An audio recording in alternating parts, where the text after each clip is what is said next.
Quantas vezes te perguntaste, por que o nosso povo sofre tanto? Porque o continente mais rico da terra abriga o povo mais empobrecido. Porque nossos filhos morrem na miséria, enquanto as nações que nos roubaram vivem no luxo. Será que o Senhor nos abandonou? Ou fomos nós que primeiro o abandonamos? Hoje, ouvirás a verdade que foi escondida, uma verdade que arde como fogo, mas cura como bálsamo. Fica até o fim, porque o que vais ouvir agora pode mudar o destino do teu povo e da tua alma.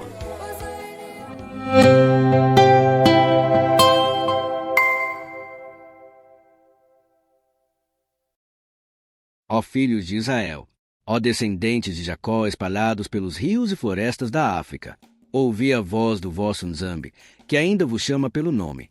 Vossos pais, sim, nossos ancestrais, pecaram contra YHWH, o Altíssimo.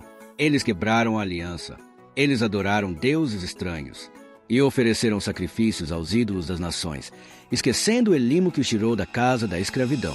Por isso, o Senhor disse: por causa dos vossos pecados, sereis espalhados entre todas as nações da terra.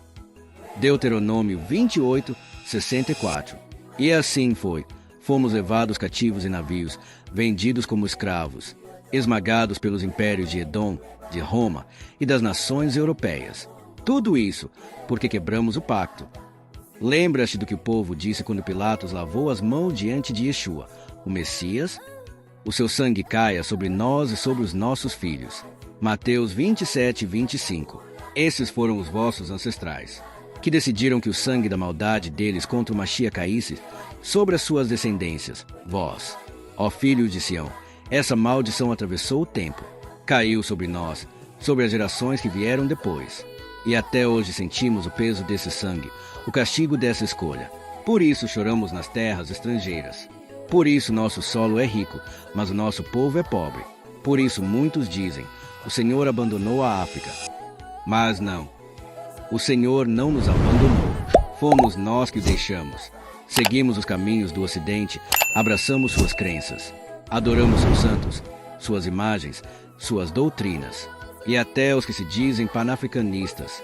Muitos voltam a buscar os espíritos e os ídolos que fizeram o Senhor afastar-se de nossos pais.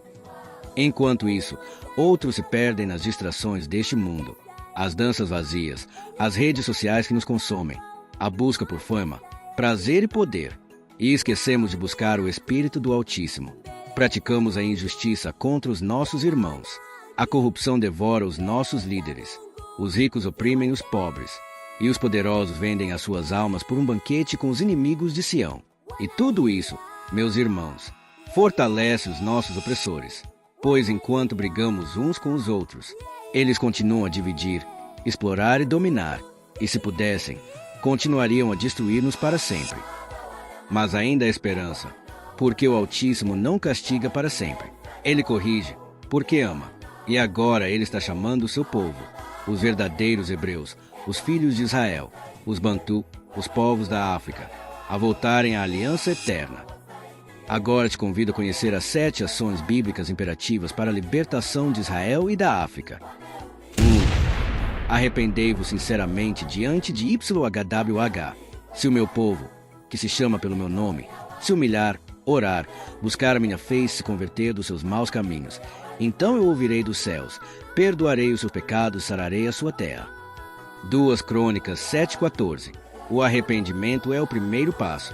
Sem arrependimento, não há libertação. É preciso reconhecer nossos pecados, individuais e coletivos, e clamar por perdão, não com palavras apenas, mas com mudança de vida. 2. Abandonai as crenças estrangeiras, voltai à fé dos vossos pais. Não terás outros deuses diante de mim. Êxodo 23. O povo deve deixar os deuses do Ocidente, as doutrinas distorcidas, e voltar a servir ao Eterno, o Deus de Abraão, Isaque e Jacó.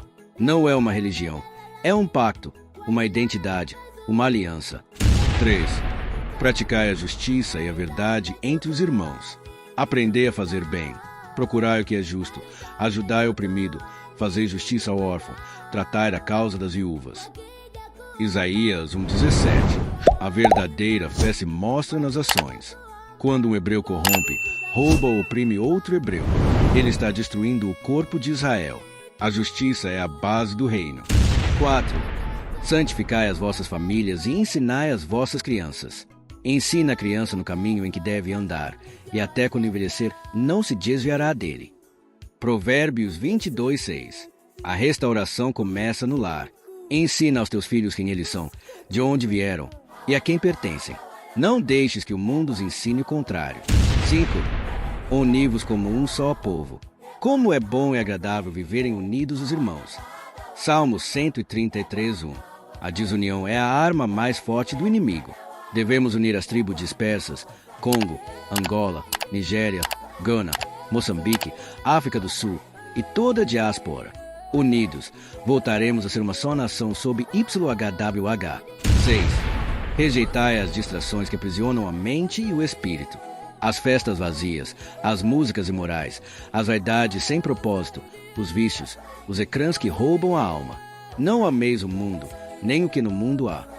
1 João 2,15. Cada distração é uma corrente invisível que te impede de ouvir a voz do Espírito. 7. Reconhecei o tempo da vossa visitação. Desperta, tu que dormes, levanta-te dentre os mortos, e Cristo te iluminará. Efésios 5,14. Este é o tempo da revelação, o tempo do despertar dos hebreus negros. Não deixes que esta verdade passe despercebida. O Altíssimo está restaurando a identidade de Israel em África. Quem tiver ouvidos, ouça. Última ação. O chamado final. Irmãos e irmãs de Sião. A nossa libertação começa dentro de nós, mas ela só se completará quando cada um de nós for um mensageiro desta verdade. Se este vídeo tocou o teu coração, compartilha-o com quem amas. Inscreve-te no canal e deixa o teu apoio, porque ao espalhar esta mensagem, estás ajudando a cumprir a profecia. E este evangelho do reino será pregado em todo o mundo, em testemunho a todas as nações. E então virá o fim. Mateus 24:14. Que Taata Nzambi te abençoe, que ele restaure o teu espírito, e que os filhos de Israel despertem, se unam, e preparem o caminho para o retorno do rei. Porque a África não está amaldiçoada. A África está em processo de redenção.